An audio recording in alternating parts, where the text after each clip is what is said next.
की खातिर, संविधान बचाना है तो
पूछेंगे। सवालों का जवाब हमारे दो नेता अखिलेश यादव जी और राहुल गांधी जी देंगे और आपके सवालों की जानकारी पहले से ही नहीं है।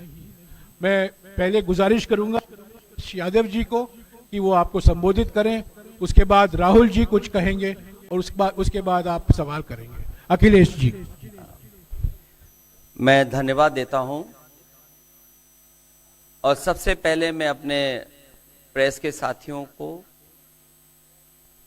आपके माध्यम से पूरे देश और प्रदेशवासियों को मैं रामनवमी की बहुत बहुत बधाई और शुभकामनाएं देता हूं। ऐसा त्योहार, ऐसे दिन जहां से अच्छी शुरुआत होती है। मुझे खुशी है इस बात की कि आज कांग्रेस पार्टी के नेता राहुल गांधी जी और समाजवादी पार्टी की आज हम मिलकर के प्रेस कर रहे हैं। पहले चरण का चुनाव उत्तर प्रदेश का होने जा रहा है और जो पश्चिम से हवा चल रही है वो पूरे के पूरे उत्तर प्रदेश और देश के माहौल को बदलने जा रही है। आज गाजियाबाद में बैठे हैं। इस बार भारतीय जनता पार्टी को गाजियाबाद से लेकर के गाजीपुर तक इंडिया गठबंधन सफाया करने का काम करेगा। आज किसान दुखी है। तमाम जो वादे किए थे, भारतीय जनता पार्टी की हर बात झूठी निकली। उनके वादे झूठे। न किसान की आय दोगुनी हुई, न नौजवान को नौकरी रोजगार मिला और जो सपने दिखाए थे, नैतिकता का बुलबुला था, वो भी टूट गया। इलेक्टोरल बॉन्ड ने इनका बैंड बजा दिया। भारतीय जनता पार्टी सभी भ्रष्टाचारियों का गोदाम बन गई। न केवल भ्रष्टाचारियों को ले रहे हैं, बल्कि भ्रष्टाचारियों ने जो कमाया है उसको भी अपने साथ रख रहे हैं। जहां उत्तर प्रदेश देश का सबसे बड़ा प्रदेश है, डबल इंजन की सरकार में जो दावा करते रहे डबल इंजन, उनकी होर्डिंग देखिए आप कि अब डबल वहां पर नहीं दिखाई देते हैं, अकेले दिखाई दे रहे हैं। इनके प्रत्याशी होर्डिंग से गायब हैं। पेपर लीक के कारण और उसके मां बाप को अगर हम जोड़ लें तो ऐसे 60 लाख नौजवान हैं। 60 लाख नौजवानों का भविष्य अंधकार में डाल दिया। और अगर 60 लाख का गुणा करें हम 3 से, 1 करोड़ 80 लाख, और 1 करोड़ 80 लाख को अगर हम डिवाइड कर दें 80 लोकसभाओं से, तो भारतीय जनता पार्टी का 2,25,000 वोट हर लोकसभा में कम हुआ है। इसलिए एक भी वोट बट ना पाए। जहां हमें मतदान करना है वहीं मतदान के दिन हमें सावधान भी रहना है। अगर हम सावधान रह करके मतदान करेंगे और अपने बूथ की चौकीदारी करेंगे तो भारतीय जनता पार्टी का सफाया होगा। आने वाले चुनाव में ये देश का चुनाव है। देश की जनता बदलाव चाहती है और बदलाव की हवा पश्चिम से उत्तर प्रदेश से चल रही है और मुझे पूरा उम्मीद है आने वाले समय में इंडिया गठबंधन और नई सरकार देश में दिखाई देगी। शुक्रिया अखिलेश जी। राहुल जी।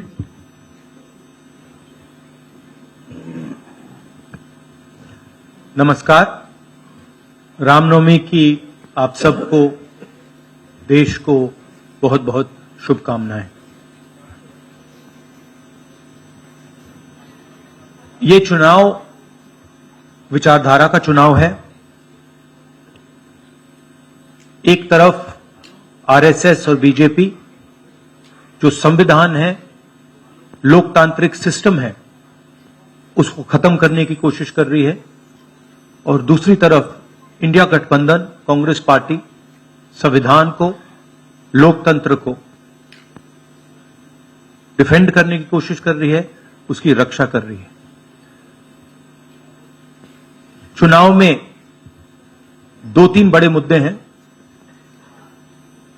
सबसे बड़ा बेरोजगारी, दूसरे नंबर पर महंगाई, भागीदारी।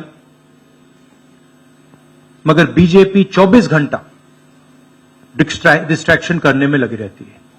कभी प्रधानमंत्री समुद्र के नीचे चले जाते हैं, कभी आसमान में सी प्लेन पे चले जाते हैं, मगर जो मुद्दे हैं उनके बारे में ना प्रधानमंत्री ना बीजेपी बात करती है।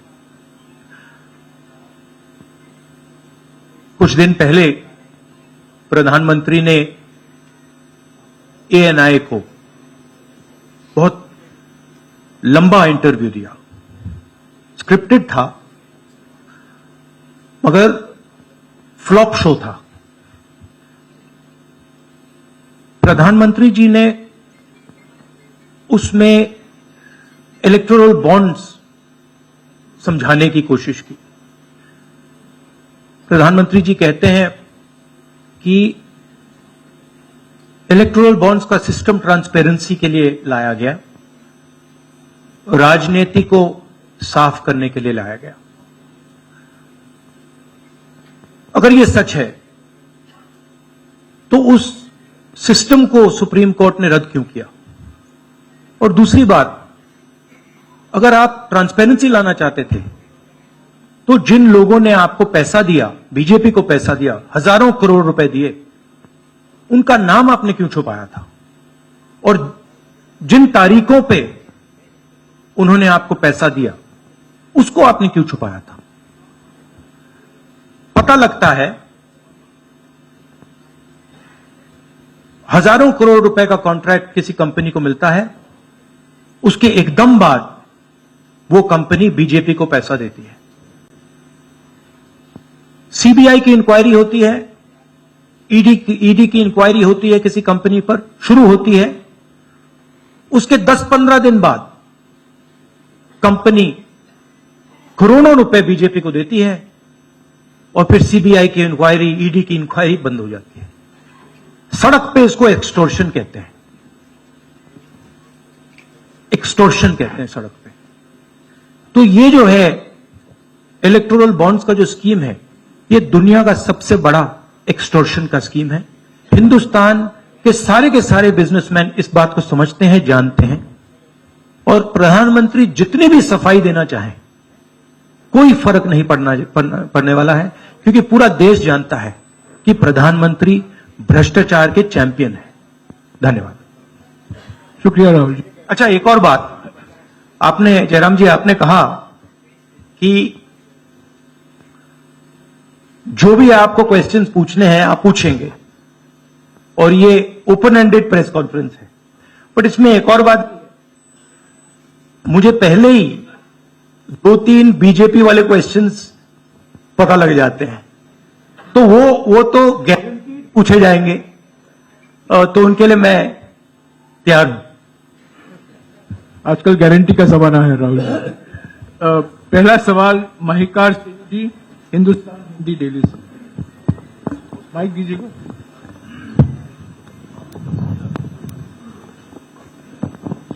राहुल जी, स्वागत है आपका। दोनों नेताओं, जबकि आज प्रचार का पहला चरण समाप्त होने वाला है, आपने मेरे मित्रों को थोड़ा सा कसरत करा दी, वो दिल्ली से यहाँ आए हैं। आपने गाजियाबाद में ही क्यों पीसी की? यूपी और दिल्ली छोड़ के गाजियाबाद में पीसी हो रही है। दूसरा सवाल ये है राहुल जी से कि लोग तो गुजरात छोड़कर पीएम बनने के लिए बनारस आते हैं, आप बाय नाइट चले गए, तो क्या अमेठी या रायबरेली से आप लड़ेंगे? ये बीजेपी वाला क्वेश्चन है। ये पत्रकार का सवाल। पहले ही opening ball BJP question. Very good, शाबाश। देखिए, अमेठी की बात कांग्रेस का डिसीजन है। जो भी मुझे ऑर्डर मिलेगा मैं वो करूंगा। सीईसी मीटिंग, हमारी पार्टी में सीईसी मीटिंग्स में ये डिसीजन लिए जाते हैं। बट पहला बीजेपी का question, good question, thank you. Amar Ujala से निशा, आप थोड़ा शांत हो जाइए यहाँ प्लीज। बहुत बहुत स्वागत है। मेरा सवाल आपसे ये है कि यूपी में न केवल यूपी में बल्कि पूरे देश में इस बार कांग्रेस ने अपने बहुत कम प्रत्याशी 268 अभी तक सामने आए हैं, और यूपी में तो 80 सीटों के मुकाबले केवल 17 सीट हैं। ऐसा क्यों? क्या ऐसा मान के चल रही है कांग्रेस की आप कमजोर चल रहे हैं, या यूपी में कमजोर है कांग्रेस इसलिए सपा या आपके गठबंधन बाकी सहयोगी पार्टी सीट नहीं देना चाह रही है? नहीं, हमने डिसीजन लिया है कि इंडिया गठबंधन चुनाव लड़ेगा, और हमने सीट शेयरिंग की है, और ओपन माइंडेड तरीके से दिल खोल के हमने सीट शेयरिंग की है। हम चाहते हैं कि थोड़ी सी हम फ्लेक्सिबिलिटी दिखाएं और ओपन माइंडेड तरीके से हम चुनाव लड़ें, इसीलिए हमने स्पेस हम अपने पार्टनर्स को दी है, पर इसका कोई कमजोरी का मतलब नहीं है। पीटीआई से अनवर। राहुल जी, मेरा सवाल आपसे है कि पिछले बार जो आप दोनों लोगों का गठबंधन था वो सफल नहीं हो सका उत्तर प्रदेश में। एक बार फिर आप लोग साथ आए हैं, और प्रधानमंत्री ने पिछले दिनों कहा कि ये दो लड़कों की फ्लॉप फिल्म है जो इस बार भी फ्लॉप होगी। तो आगे आप क्या उम्मीद कर रहे हैं इस गठबंधन से? उत्तर प्रदेश में कितनी सफलता मिलेगी और कितनी सीटों की उम्मीद है इस बार आप लोगों को? देखिए, मैं सीट्स का प्रेडिक्शन तो नहीं करता हूं। जनरल बात कह सकता हूं कि बीजेपी को मुझे लग रहा था 15-20 दिन पहले कि 180 से 180 तक जाएंगे, अब मुझे लग रहा है 150 तक जाएंगे। हर स्टेट में हमें रिपोर्ट मिल रही है कि हमारा चुनाव इंप्रूव कर रहा है और अंडर करंट है। जहां तक गठबंधन की बात है, यूपी गठबंधन की बात है, बड़ा पावरफुल गठबंधन है और बहुत अच्छा परफॉर्मेंस होगा हमारा उत्तर प्रदेश में। दैनिक जागरण से आदित्य त्रिपाठी। आप दोनों का बहुत बहुत स्वागत है। मेरा प्रश्न यह है कि उत्तर प्रदेश में एनडीए गठबंधन रोकने के लिए आपकी क्या रणनीति है? सॉरी, क्या? उत्तर प्रदेश में एनडीए गठबंधन को रोकने के लिए आपकी क्या रणनीति आप दोनों लोगों की? उत्तर प्रदेश में नेशनल लेवल पे मैं आपको हमारा फाउंडेशन बता देता हूं, और वही आइडियाज हम उत्तर प्रदेश में भी चलाएंगे। देखिए, पिछले 10 सालों में नरेंद्र मोदी जी ने नोटबंदी करके, गलत जीएसटी लागू करके, और जो बड़े बड़े अरबपति हैं, अदानी जी हैं, उनका पूरा सपोर्ट करके जो रोजगार पैदा करने का सिस्टम था उसको उन्होंने खत्म कर दिया है। तो सबसे पहला काम जो रोजगार हिंदुस्तान के युवाओं को मिलना चाहिए उसको एक बार फिर स्ट्रेंथन करने का है। उसके लिए हमने अपने मैनिफेस्टो में 2-3 आइडियाज दिए हैं। एक आइडिया रेवोल्यूशनरी आइडिया है, राइट टू अप्रेंटिसशिप।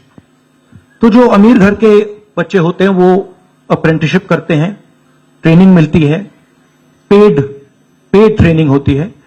तो हमने डिसाइड किया है कि हिंदुस्तान के उत्तर प्रदेश के सब ग्रेजुएट्स को, डिप्लोमा होल्डर्स को हम अप्रेंटिसशिप का अधिकार देंगे। जो भी अप्रेंटिसशिप करना चाहेगा उसको प्राइवेट सेक्टर में, पब्लिक सेक्टर में, सरकार में अधिकार मिलेगा, अप्रेंटिसशिप का अधिकार मिलेगा, ट्रेनिंग होगी और 1 लाख रुपए साल का, 8,500 रुपए महीने का उस युवा के बैंक अकाउंट में हम डालेंगे। और ये करोड़ों युवाओं के लिए हम अधिकार दे रहे हैं। इससे एक ट्रेन्ड मैन पावर तैयार होगा, प्राइवेट कंपनीज को भी इसका फायदा होगा, सरकार को भी इसका फायदा होगा और एक प्रकार से युवाओं के लिए ये एक जॉब मार्केट में एंट्री का सिस्टम हो जाएगा। दूसरी चीज 30 लाख सरकारी रोजगार हैं जो नरेंद्र मोदी भर नहीं रहे हैं, वो वैकेंसीज हम युवाओं को देने जा रहे हैं। पेपर लीक की बात हुई है, उसके लिए हम कानून बनाएंगे, उसको हम खत्म कर देंगे। तो ये बात हुई युवाओं की। एक और हमारा आइडिया, क्रांतिकारी आइडिया, और ये उत्तर प्रदेश की महिलाओं को बहुत फायदा मिलेगा इससे। हर गरीब परिवार की हम लिस्ट बनाएंगे और हर गरीब परिवार में से हम एक महिला को चुनेंगे और उसके बैंक अकाउंट में महीने के 8,500 रुपए, साल के 1 लाख रुपए सरकार हर महीने बैंक अकाउंट में डालने जा रही है। किसानों की बात, किसान सिर्फ 2 चीजें मांग रहा है। नरेंद्र मोदी से 10 साल मांगा, हमें सही दाम दिलवा दीजिए। और जैसे आपने 16 लाख करोड़ रुपए, मतलब 24 साल का मनरेगा आपने अदानी जैसे लोगों का माफ किया, वैसा ही आप हमारा भी माफ कर दीजिए। और नरेंद्र मोदी मना करते हैं, उन पर फायरिंग करवा देते हैं, उनको डरा देते हैं। तो हमने लीगल एमएसपी का निर्णय ले लिया है। हिंदुस्तान में पहली बार लीगली गारंटीड एमएसपी होगी और हम उनका, किसानों का कर्जा माफ करने जा रहे हैं। यही मेन मुद्दे हैं चुनाव में। बीजेपी का मैनिफेस्टो देखेंगे तो उसमें आपको उसका जो फाउंडेशन है, 2 चीजें हैं। एक कि वो शायद 10-15 साल बाद ओलंपिक गेम्स इंडिया लाएंगे और दूसरा एक या 2 व्यक्तियों को वो चांद पे पहुंचा देंगे। तो ये बेसिकली चुनाव चल रहा है। शुक्रिया राहुल जी। अगले 3-4 सवाल आप कृपया अखिलेश जी से पूछेगा। ANI से शालिनी।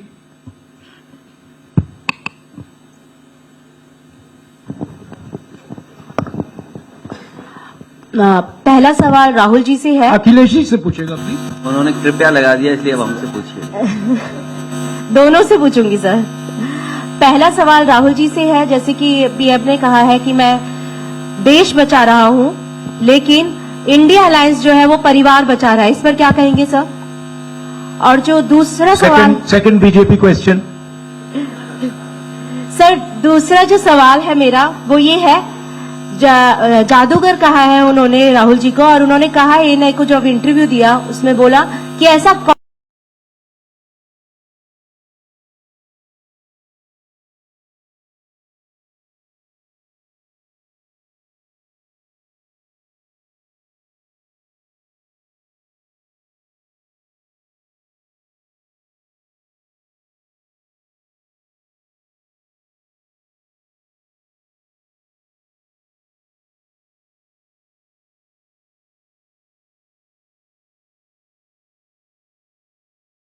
परिवार बचा रहा है, इस पर क्या कहेंगे सर?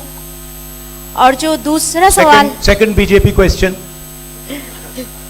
सर दूसरा जो सवाल है मेरा वो ये है, जादूगर कहा है उन्होंने राहुल जी को, और उन्होंने कहा है एएनआई को जब इंटरव्यू दिया उसमें बोला कि ऐसा कौन सा जादू है कि एक झटके में गरीबी मिटा सकते हैं। मैं जानना चाहता हूं ऐसा कौन सा जादू है कि एक झटके में गरीबी मिटाई जा सकती है। तो ये मेरा सवाल दोनों से है। नहीं, दोनों से है। मैं धन्यवाद देता हूं, आप लोगों ने सवाल पूछे, हालांकि कुछ सवाल आपने राहुल जी से पूछे थे। एनडीए को पीडीए हराएगा, एनडीए को पीडीए हराने जा रहा है, एनडीए को पीडीए हराने जा रहा है। और जहां तक सवाल परिवारवाद की बात है, आज नवरात्र है, आज शुभ दिन है। भारतीय जनता पार्टी के लोग संकल्प लें कि ना किसी परिवार वाले को टिकट देंगे और ना किसी परिवार वाले से वोट मांगेंगे। और गाजियाबाद में कार्यक्रम इसलिए किया है क्योंकि हम दोनों लोगों ने संकल्प लिया है। वो तो इंडिया गठबंधन का नाम भी ठीक से नहीं ले पाते हैं। INDIA तो इंडिया होता है, इंडी कब से हो गया। यहां से सफाया होगा गाजीपुर तक। जो 14 में आए थे वो 24 में चले जाएंगे। और यूपी वाले स्वागत भी अच्छा करते हैं। और इस बार तो ढोल नगाड़ा और सब कुछ की तैयारी है। इस बार विदाई भी बहुत शानदार होने जा रही है। टाइम्स नाउ भारत रंजीता अखिलेश जी से। तो आपने जो गरीबी को एक झटके में मिटाने की बात की, देखिए ये कोई नहीं कह रहा है कि गरीबी को एक झटके में मिटाया जाएगा। हम ये कह रहे हैं कि गरीबी को गहरी चोट पहुंचाई जा सकती है और तरीके मैंने आपको बताए हैं। नरेंद्र मोदी जी ने पूरा का पूरा फोकस 22 लोगों पे किया है, 22-25 लोगों पे किया है। आज की सच्चाई है कि 22 लोगों के पास उतना धन है जितना 70 करोड़ लोगों के पास है। गरीबी का यह भी कारण है कि नरेंद्र मोदी जी ने सारा का सारा धन कॉन्सेंट्रेट कर दिया है, 20-25 लोगों को पकड़ा दिया है। मैं जाति जनगणना की बात कर रहा हूं और मैंने ये बात बहुत बार उठाई है। भागीदारी की बात होती है। हिंदुस्तान के किसी भी इंस्टीट्यूशन में आपको ना पिछड़े वर्ग के लोग मिलेंगे, ना दलित मिलेंगे, ना आदिवासी मिलेंगे, ना गरीब जनरल कास्ट के लोग मिलेंगे। मैंने मीडिया के बारे में बात उठाई। मीडिया में आपको बड़े बड़े एंकर्स दिखते हैं। आपको मीडिया की कंपनीज के मालिक की लिस्ट निकालिए, आपको दिख जाएगा कि उधर ना एक पिछड़ा मिलेगा, ना एक दलित मिलेगा, ना एक आदिवासी मिलेगा। तो हम क्रांतिकारी काम करने जा रहे हैं। जाति जनगणना, महिलाओं को उनके बैंक अकाउंट में 1 लाख रुपए, किसानों को MSP। तो ये सब गरीबों को पैसे देने के तरीके हैं। नरेंद्र मोदी जी ने पिछले 10 साल में गरीबों को कुछ नहीं दिया। तो ये हम करने जा रहे हैं। हाँ रंजीता अखिलेश जी से। हाँ अखिलेश जी से ही सवाल है। राहुल जी ने अभी जितनी भी चीजें कही, अखिलेश जी से नहीं मैं सवाल पहले जितनी भी चीजें कही वो तमाम चीजें कांग्रेस के घोषणा पत्र में है। क्या इंडिया गठबंधन का अपना कोई साझा जो है वो मैनिफेस्टो होगा? अखिलेश जी, क्या जो राहुल जी कह रहे हैं क्या वही तमाम चीजें सपा की भी है या सपा कुछ अलग भी घोषणाएं कर रही है चुनाव में? इंडिया गठबंधन नई उम्मीद है। और जैसा कि राहुल जी ने कहा कि उनके मैनिफेस्टो में बहुत सारी चीजें हैं जिससे गरीबी दूर की जा सकती है।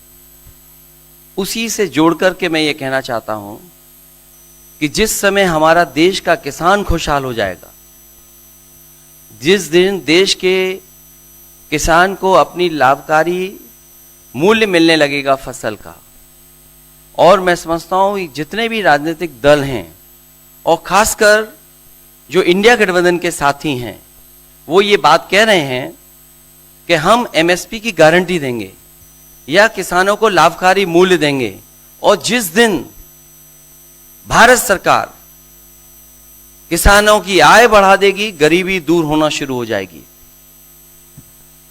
और मैं कई मौकों पर कह रहा हूं कि जाति जनगणना भी एक हमारा मुद्दा है। बिना सामाजिक न्याय के, बिना जाति की गैर बराबरी खत्म किए हुए हम अपने समाज को आगे नहीं बढ़ा सकते। और जैसा राहुल जी ने कहा कि खुशहाली के लिए जाति गणना जरूरी है, तो जाति गणना, सामाजिक न्याय और पीढ़ी की लड़ाई को लेकर के हम चलेंगे। उससे गरीबी भी दूर होगी और मान सम्मान भी मिलेगा। विक्रांत, एक चीज और देखिए, ये जो हमारा मैनिफेस्टो है, ये जरूर कांग्रेस पार्टी का मैनिफेस्टो है, मगर इसमें जो आइडियाज हैं वो इंडिया गठबंधन उनकी आइडियोलॉजी के आइडियाज हैं। और अगर समाजवादी पार्टी का कोई सजेशन हो या किसी और भी इंडिया गठबंधन की पार्टी का सजेशन हो, उसको हम सब ऑन बोर्ड करेंगे। तो हमारा मतलब जॉइंटली काम होता है, हम बातचीत करके, कंसल्ट करके काम करते हैं और फ्लेक्सिबिलिटी दिखाते हैं। और हम लोग G20 की तरह नहीं है, केवल 2 का चलता हो, बाकी सब 0 हो। साथ आए हैं, आखिर क्या वो मोमेंट क्या था जब दोनों के दिल में आया कि हाँ हमको साथ आना चाहिए, जरूरी है? 7 साल बाद दोनों के दिल में कब ये मोमेंट आया कि हाँ चलना है साथ? मूवमेंट क्यों बताना, हम साथ आ गए और साथ आ गए, साथ आ गए, यही मूवमेंट है।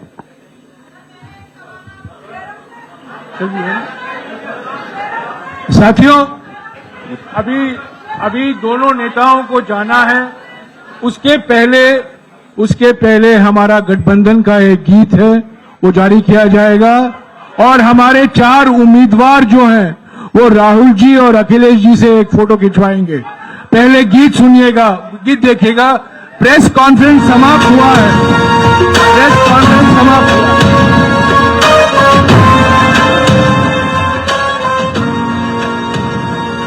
गठबंधन है ये इंडिया का गठबंधन है, गठबंधन है ये इंडिया का गठबंधन है। दिल्ली में प्रवेश की खातिर, राहुल और अखिलेश की खातिर, संविधान बचाना है तो वोट करो इस देश की खातिर। उम्मीद किसानों की से, मजदूरों की आस यही है, देश बदलना है इनको ही, बहनों का विश्वास यही है, जन जन की आवाज यही है। दिल्ली में प्रवेश की खातिर, राहुल और अखिलेश की खातिर, वोट करो इस देश की खातिर, वोट करो इस देश की खातिर,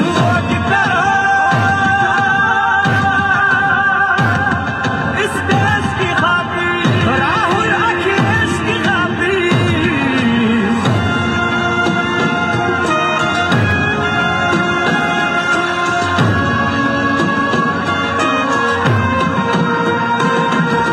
प्राण बचाए लोकतंत्र को, अब तो इन्हीं से आशा है।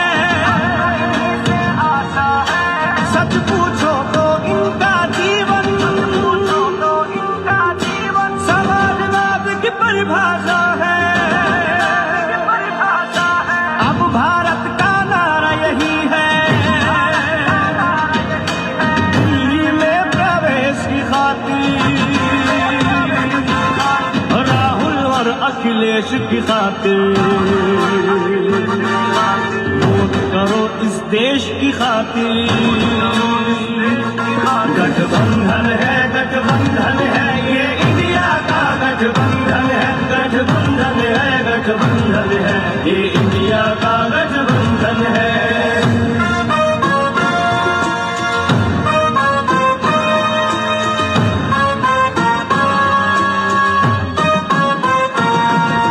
नेताजी के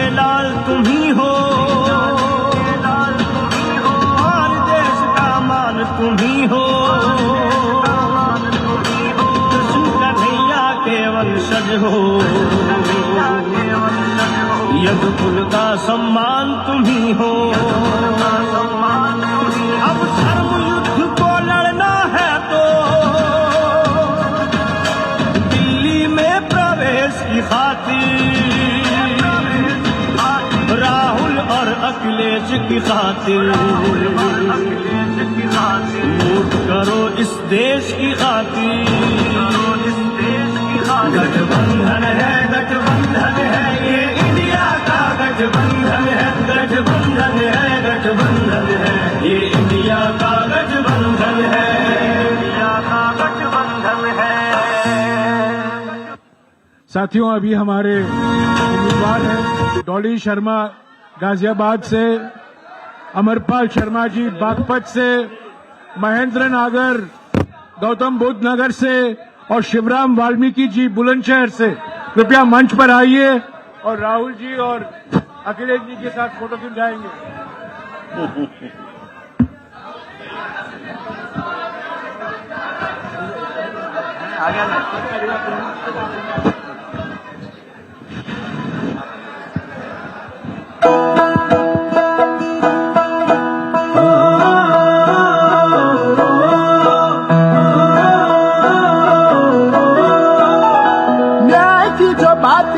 देश की जरूरत है, हक की जो बात करे देश देता हिम्मत है। युवाओं में जाकर एक जज्बा जगाकर हम नौकरियां पक्की करेंगे, किसानों के हक में जुड़े हम रहेंगे, हर एक की तरक्की करेंगे। आबादी है आखिर में मैं आपको बता दूं कि 30 तारीख को कमाई भी करते हैं, कल भरोसा अंदाज बदल देगा, ख्याल को आजाद बदल देगा। आखिर में बता दूं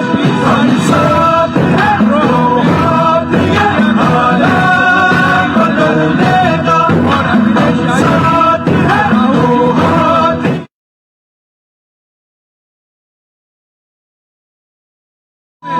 इंडिया गठबंधन की संयुक्त रैली नफे मुनाफे के आगे चलेंगे तो हिस्सा अधिक का मिलेगा, सीने की हिम्मत को मेहनत की कीमत से